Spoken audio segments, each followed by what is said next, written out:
नमस्कार साथियों, एक बार फिर स्वागत है आप सभी के अपने यूट्यूब चैनल AKHD क्लासेस में। इस वीडियो में हम लोग रेलवे ग्रुप डी के साथ साथ NTPC सिविल 2 एग्जाम के लिए महत्वपूर्ण जो है जीके जीएस जो है कवर करेंगे। इसमें हम लोग बात करें तो सभी प्रकार के प्रश्न लिए गए हैं। करंट अफेयर हम लोग कवर करेंगे, स्टैटिक जीके कवर करेंगे, हिस्ट्री है, पॉलिटिक्स है, ठीक है, ज्योग्राफी है, इकोनॉमिक्स है। तो सभी क्वेश्चन इस वीडियो में बिल्कुल कवर होने वाले हैं। सिर्फ साइंस की क्वेश्चन इसमें नहीं है, तो बिल्कुल प्रैक्टिस करिएगा। और कल हमने जो है बिल्कुल साइंस के प्रश्न जो है कवर किए थे, तो आज हम लोग जीके जीएस में बिल्कुल ये सभी प्रश्न जो है बिल्कुल कवर करेंगे। वीडियो बहुत ही इंपॉर्टेंट रहेगी, क्योंकि सिविल 2 एग्जाम के हम लोग बात कर लें तो एग्जाम डेट बिल्कुल आपको पता होगा कि 10 जुलाई से आपके एग्जाम जो है बिल्कुल यहाँ पे चलने वाली है। अगर सिविल 2 एग्जाम की बात करें NTPC, तो बिल्कुल महत्वपूर्ण रहेगी, इसलिए वीडियो पे क्लिक किए, वीडियो को जो है लास्ट तक जरूर देखिएगा, सभी टेस्ट जरूर लगाइएगा। देखिए, पहले प्रश्न की बात करें तो कह रहा है कि पार्किंसंस और हृदय विफलता के लिए दुनिया की पहली वाणिज्यिक स्टेम सेल थेरेपी किस देश ने मंजूरी दी।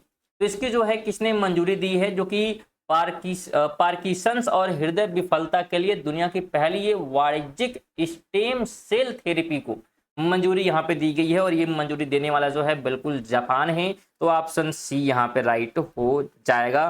तो ये आप ध्यान रखेंगे। और इससे होगा क्या, तो इलाज के लिए जो है बहुत ज्यादा कम पैसे में क्या है यहाँ पे इलाज हो सकता है। इस उद्देश्य से इसको जो है मंजूरी यहाँ पे दी गई है। तो ये करंट अफेयर का प्रश्न है, बिल्कुल ध्यान रखेंगे। आगे कहता है, निम्नलिखित में से कौन सी पुस्तक पूर्व भारतीय राष्ट्रपति प्रणब मुखर्जी द्वारा लिखी गई है। इसमें ऑप्शन आपके बताना है कि ऐसी कौन सी पुस्तक है जो कि हमारे पूर्व राष्ट्रपति हैं प्रणब मुखर्जी और उनके द्वारा जो है लिखी गई। तो उस पुस्तक का नाम ही ध्यान रखिए, क्या नाम है, the dramatic decade the Indira Gandhi years. ठीक है, तो ये पुस्तक का नाम है, ध्यान रखेंगे, जो कि 2012 से, ठीक है, 2012 से 2017 तक जो है भारत के राष्ट्रपति रहे हैं। 13वें जो है राष्ट्रपति थे ये, अगर हम बात करें प्रणब मुखर्जी के बारे में, तो ये इनका जो है समय पीरियड रहा है जिस समय राष्ट्रपति रहे हैं। और उन्होंने बिल्कुल इस पुस्तक को जो है लिखा है। अगला प्रश्न कहता है, विश्व जल दिवस प्रतिवर्ष कब मनाया जाता है। वर्ल्ड वाटर डे की हम लोग बात करेंगे, तो यह जो है हर साल मनाया जाता है 22 मार्च को। ऑप्शन नंबर बी आप राइट कर देंगे। अच्छा, यहाँ पे ये भी ध्यान रखेंगे कि 22 अप्रैल को विश्व जो है पृथ्वी दिवस मनाया जाता है। ठीक है, तो ये फैक्ट भी ध्यान रखेंगे। ठीक है, तो यहाँ पे आपको ध्यान रखना है 22 अप्रैल को क्या है, तो विश्व पृथ्वी दिवस। ठीक है, विश्व जो है पृथ्वी दिवस के रूप में भी मनाते हैं हम लोग 22 अप्रैल को। तो ये डेट भी आप ध्यान रखेंगे। 14 कहता है, विश्व मौसम विज्ञान संगठन की स्थापना कब हुई थी। WMO की स्थापना की बात करेंगे, विश्व मौसम विज्ञान संगठन की स्थापना की बात करेंगे, तो स्थापना हुई थी 23 मार्च 1950 को। ऑप्शन नंबर सी राइट इसका हो जाएगा। अगले प्रश्न की बात करते हैं, तो राजीव गांधी खेल रत्न पुरस्कार, अब इसका नाम बदल चुका है और हो गया है मेजर ध्यानचंद्र खेल रत्न। इसकी स्थापना जो है किस वर्ष हुई। बिल्कुल, राजीव गांधी खेल रत्न पुरस्कार की बात करेंगे, ध्यान रखना है नाम बदलकर क्या हो चुका है, तो मेजर ध्यानचंद्र खेल रत्न हो चुका है। और इसकी स्थापना जो है की गई थी 1991 से 92 के बीच में। ऑप्शन नंबर 20 का राइट होगा, जो कि भारत में खेल जगत का सबसे बड़ा जो है सम्मान है। तो ये ध्यान रखें। 6 नंबर कहता है, मेजर ध्यानचंद्र खेल रत्न पुरस्कार की वर्तमान पुरस्कार राशि कितनी है। बिल्कुल, हम लोग स्टैटिक्स जीके भी कवर करते हुए चल रहे हैं इसी में। तो मेजर अगर ध्यानचंद्र खेल रत्न पुरस्कार की हम लोग बात करेंगे, तो इसमें जो है जीतने वालों की पुरस्कार राशि की बात करेंगे तो 25 लाख रुपए है। ऑप्शन सी हो जाएगा।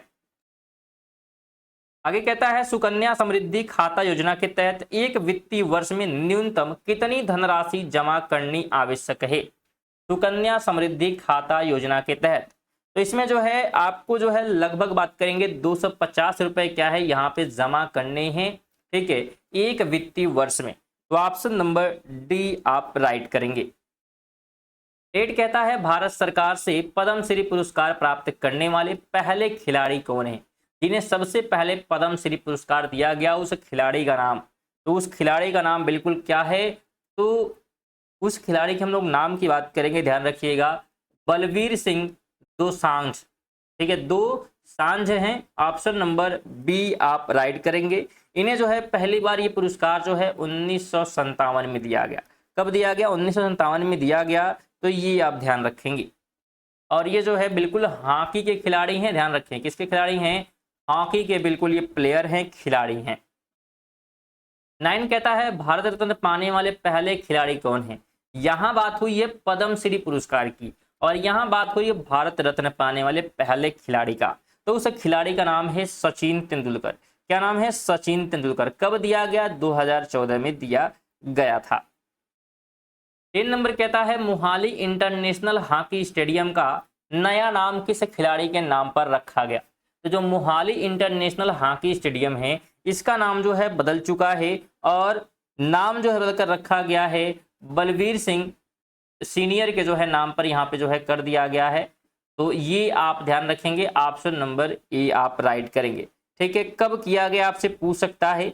अच्छा ये कहाँ पे है, पहले हम लोग इसकी बात कर लेते हैं। तो ये स्टेडियम जो है पंजाब में है। कहाँ पे है? पंजाब में है। डेट की बात करेंगे तो 25 मई 2021 को 2021 को जो है क्या हुआ, तो पंजाब के जो है इस इंटरनेशनल जो है हॉकी स्टेडियम का नाम बदलकर Balbir Singh senior international hockey stadium बिल्कुल कर दिया गया। 11 कहता है वाकर कप का संबंध किस खेल से है। बिल्कुल वाकर कप की हम लोग बात करेंगे तो इसका संबंध हो जाता है गोल्फ से। किससे होता है? तो गोल्फ से हो जाता है। 12 नंबर कहता है ग्रीष्मकालीन और शीतकालीन ओलंपिक आयोजनों के मध्य कितने वर्षों का अंतर होता है। जो ग्रीष्मकालीन और शीतकालीन ओलंपिक आयोजन होता है उसमें कितने जो है अंतराल रहते हैं, तो अंतराल 2 साल का जो है देखने को मिलता है। ठीक है, तो जहां 2 ग्रीष्मकालीन ओलंपिक के बीच जो है बिल्कुल हम बात करेंगे तो 4 साल का अंतर मिलता है। अगर हम 2 ग्रीष्मकाल, अगर ग्रीष्मकाल और ग्रीष्मकाल में जाते हैं तो बिल्कुल 4 साल हो जाएंगे, लेकिन ग्रीष्मकाल और शीतकाल की बात करेंगे इनके बीच 2 साल का अंतर है। और अगर 2 बार अगर कोई चीज आ रहा है तो मतलब शीतकाल अगर एक बार आया तो फिर शीतकाल 4 साल बाद ही क्या है देखने को मिलेगा। 13 की बात करेंगे वर्ष 1967 में अशोक चक्र वर्ग 2 का नाम बदलकर क्या कर दिया गया। तो 1967 में अशोक चक्र वर्ग 2 का नाम जो है बदला गया और इसका नाम जो है कर दिया गया कीर्ति चक्र। क्या कर दिया गया? कीर्ति चक्र जो है कर दिया गया। कब किया गया? बिल्कुल 1967 में ये किया गया था। तो ध्यान रखेंगे, जिसमें अशोक चक्र वर्ग 2 को कीर्ति चक्र का नाम जो है बिल्कुल दिया गया, जो कि वीरता पुरस्कार के नाम पे दिया जाता है ये। अगला प्रश्न है कि रुया गोल्ड कप निम्नलिखित में से किस खेल से संबंधित है। रुया गोल्ड कप की हम लोग बात करेंगे तो यह जो है जुड़ा हुआ है बिल्कुल ब्रिज से। ऑप्शन नंबर ए हो जाएगा। ये जो है ध्यान रखेंगे होलकर ट्रॉफी और सिंघानिया ट्रॉफी ये सभी जो है ब्रिज खेल से संबंधित हैं। तो ये भी आप ध्यान रखेंगे। कौन कौन सी ट्रॉफी? तो होलकर, अगर हम होलकर ट्रॉफी की बात करेंगे या फिर हम बात कर लेते हैं सिंघानिया, ठीक है, सिंघानिया ट्रॉफी की, तो ये सभी भी क्या है तो ब्रिज जो है खेल से ही क्या है यहाँ पे जुड़े हुए हैं। फ्रेंड बिल्कुल हम लोग सभी प्रकार के स्टैटिक्स, जीके और करंट अफेयर बिल्कुल कवर कर रहे हैं। CBT 2 एग्जाम के लिए बहुत ही इंपॉर्टेंट है और साथ में ग्रुप डी वालों के लिए भी तो वीडियो इंपॉर्टेंट है और इन्फॉर्मेटिव लग रही है तो बिल्कुल लाइक और शेयर जो है बिल्कुल करते हुए रहेंगे दोस्तों के साथ। सभी लोग कम से कम एक शेयर अभी जो करिएगा और बिल्कुल सब्सक्राइब जरूर कर लीजिएगा जितने लोग नए होंगे, ठीक है, क्योंकि सब्सक्राइब करेंगे तो इससे बेनिफिट आपको प्राप्त होगी कि जब भी वीडियो आएगी नोटिफिकेशन आपको जो है बिल्कुल मिलता रहेगा और ये चीज़ें बिल्कुल फ्री होती है, क्योंकि ये वीडियो जो है रेगुलर आपको रात 8 बजे मिलने वाली। इसमें लोग महत्वपूर्ण जीके जीएस जो है प्रैक्टिस सेट बिल्कुल ये चल रहा है और बिल्कुल प्रैक्टिस सेट हम लोग बात करेंगे तो ये जो है आई थिंक 5 या 6 है, ठीक है, 5 या 6 जो है प्रैक्टिस सेट हम लोग कवर कर रहे हैं ये, तो बिल्कुल ये आपके पेपर तक चलेगा, बिल्कुल महत्वपूर्ण रहेगा। आगे बात करेंगे पुस्तक मैजिक सीड्स के लेखक कौन है। पुस्तक मैजिक सीड्स के जो है लेखक की हम लोग बात करेंगे तो इसके लेखक हैं VS Naipaul. Option number B right हो जाएगा। जिन्हें ध्यान रखना है 2001 में साहित्य का नोबेल पुरस्कार दिया गया। क्या दिया गया है? साहित्य का, बिल्कुल साहित्य का जो है नोबेल पुरस्कार, तो नोबेल पुरस्कार इन्हें बिल्कुल प्राप्त हुआ, इन्हें दिया गया, तो ध्यान रखेंगे, ठीक है। चलिए आगे बढ़ते हैं।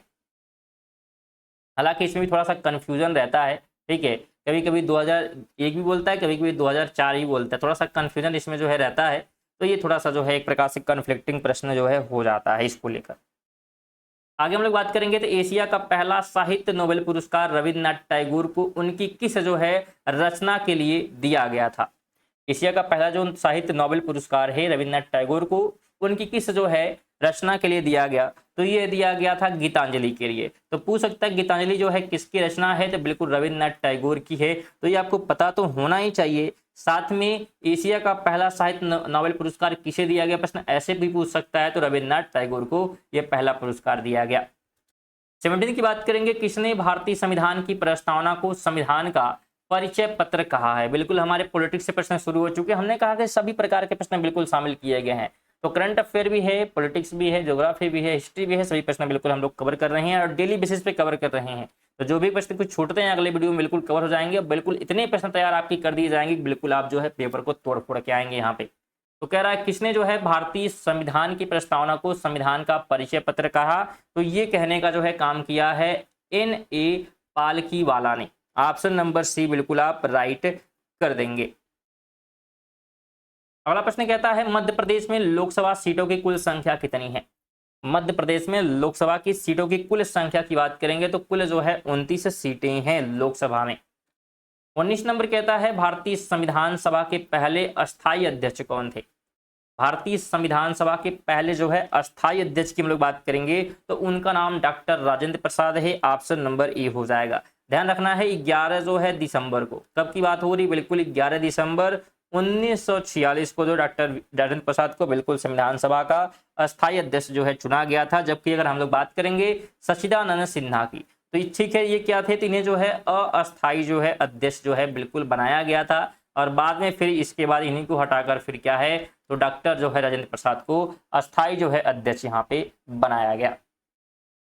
आगे कहता है संविधान का सम्मान करना और राष्ट्रीय ध्वज का अनादर ना करना किस अनुच्छेद के तहत मौलिक कर्तव्य है।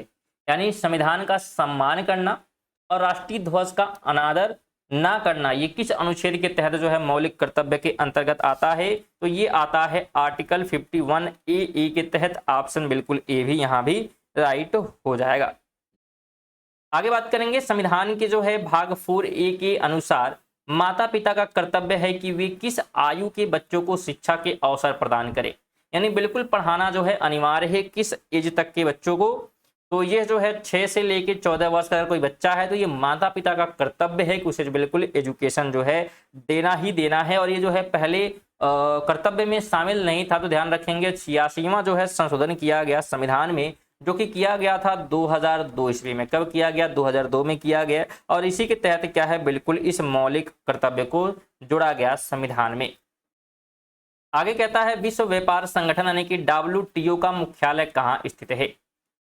विश्व जो है व्यापार संगठन की जो है हम लोग मुख्यालय की बात करेंगे तो यह है जिनेवा में। कहाँ पे है, जिनेवा में है, तो ध्यान रखेंगे। अच्छा, साथ में स्थापना की हम लोग बात कर लेते हैं। स्थापना, ठीक है, इसकी स्थापना कब हुई, तो डेट आपको ध्यान होना चाहिए। 1 जो है जनवरी का दिन था, 1 जनवरी 1995। तो इस दिन जो है स्थापना हुई थी WTO की और मुख्यालय कहाँ पे है, बिल्कुल जिनेवा में है। जिनेवा कहाँ पे है, तो यह जो है स्विट्जरलैंड में है। 23 कहता है भारतीय संविधान का अनुच्छेद 162 किससे संबंधित है। अनुच्छेद जो है 162 की बात अगर हम करेंगे तो यह जो है जुड़ा हुआ है किससे, तो राज्य की कार्यपालिका शक्ति के विस्तार से क्या है ये संबंधित है। और हम लोग आर्टिकल की बात यहाँ पे करेंगे, बिल्कुल आर्टिकल हमको दिया है 162 की हम लोग बात यहाँ पे कर रहे हैं। कब इसकी बात करेंगे, मुख्य सूचना आयुक्त के चयन के लिए बनी समिति में कौन सदस्य नहीं होता है। इसमें से वो कौन है जो कि मुख्य सूचना आयुक्त के जो है चयन में बनी जो समिति होती है उसका सदस्य नहीं होता है, तो सदस्य देखने को नहीं मिलता है राष्ट्रपति का यहाँ पे। तो ऑप्शन नंबर सी आप राइट कर देंगे। यहाँ पे वे केवल जो है समिति की सिफारिश पर नियुक्ति करते हैं, तो ये भी ध्यान रखेंगे फैक्ट को। 25 कहता है भारत का उपराष्ट्रपति बनने के लिए न्यूनतम आयु कितनी होनी चाहिए। अगर कोई भारत का उपराष्ट्रपति जो है वाइस प्रेसिडेंट बनना चाहता है तो उसकी जो आयु की हम लोग बात करेंगे तो न्यूनतम जो है 35 वर्ष होनी चाहिए। और ये कहता कौन है, तो ये कहता है बिल्कुल आर्टिकल जो है 66 के अनुसार। आर्टिकल जो है 66 कहता है कि बिल्कुल उसकी आयु 35 वर्ष होनी चाहिए कम से कम। 26 कहता है दादरा और नगर हवेली तथा दमन और दीव किस तिथि को औपचारिक रूप से एक केंद्र शासित प्रदेश बने। तो दादरा नगर हवेली तथा दमन और दीव की बात करेंगे तो ये जो है यूनियन टेरिटरी जो है कब बने थे आधिकारिक तौर पर, तो ये बने थे 26 जनवरी 2020 को। ऑप्शन नंबर क्या होगा, तो बिल्कुल बी जो है आप राइट करेंगे। इन 2 केंद्र शासित प्रदेशों को विलय जो है बिल्कुल किया गया और 26 जनवरी 2020 को ये प्रभावी हुआ। आगे कहता है कांग्रेस सोबाय के नाम से किसे जाना जाता था। कांग्रेस शो बॉय की बात हम लोग करेंगे तो इस नाम से जो है जाने जाते थे मौलाना अबुल कलाम आज़ाद। ऑप्शन सी बिल्कुल आप राइट कर देंगे, इन्हें जो है बिल्कुल जाना जाता था। अगला प्रश्न है कि टीपू सुल्तान और ब्रिटिश ईस्ट इंडिया कंपनी के बीच मंगलौर की संधि किस वर्ष हुई थी? बिल्कुल मंगलौर की जो है संधि की बात यहाँ पे हो रही है, किसके किसके बीच हुई पूछ सकता है। तो टीपू सुल्तान और ब्रिटिश ईस्ट इंडिया कंपनी के बीच हुई थी मंगलौर की संधि, लेकिन हुई कब थी हमसे यह पूछा है। तो ये हुआ था बिल्कुल 1784 को। कब हुआ? 1784 को हुआ। ऑप्शन सी हो जाएगा। डेट की बात करेंगे तो 11 मार्च था। 11 मार्च 1700 जो है बिल्कुल 84 को जो है ये संधि हुई थी। बिल्कुल ध्यान रखेंगे।